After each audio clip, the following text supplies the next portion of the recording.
যে এমপি নির্বাচনের সময় বলে dash dash is my energy, সবাই সে ভিডিও দেখেছো, তার কাছ থেকে তুমি কি এক্সপেক্ট, ভদ্র ব্যবহার এক্সপেক্ট করতে পারো? হ্যাঁ জানিয়েছি, সেদিনকেই জানিয়েছি, ডেরেক জানিয়েছে, সুদীপদা জানিয়েছে, সুদীপদাকেও আমি জানিয়েছি।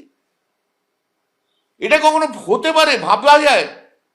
ধরলাম তোমার সঙ্গে আমার ঝগড়া হয়েছে, ধরো তুমি আমি রয়েছি এখানে, ঝগড়া হয়েছে ভাই, কোনো কারণে ঝগড়া হয়েছে, হতেই পারে, কিন্তু আমার সামনে এখানে সিআইএসএফ পোস্টিং রয়েছে, আমি সিআইএসএফ কে ডেকে বলতে পারি তোমাকে অ্যারেস্ট করতে?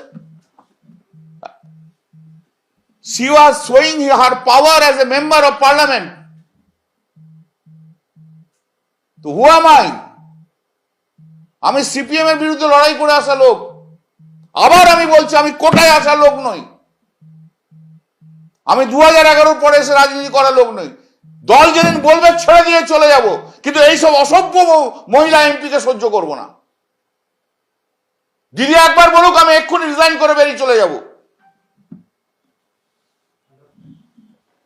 মহিলা বলে এই নয়, সুন্দরী মহিলা বলে এই নয়, আর ইংরেজি ফটফট ফটফট করে করতে বলে এই নয়, যে কোনো পুরুষকে অসম্মান করতে পারে তারা। There is a limit of the things.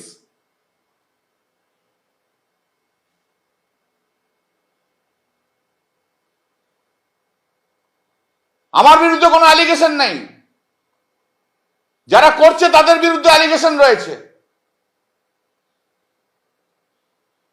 পার্টিকে লজ্জায় ফেলেছে।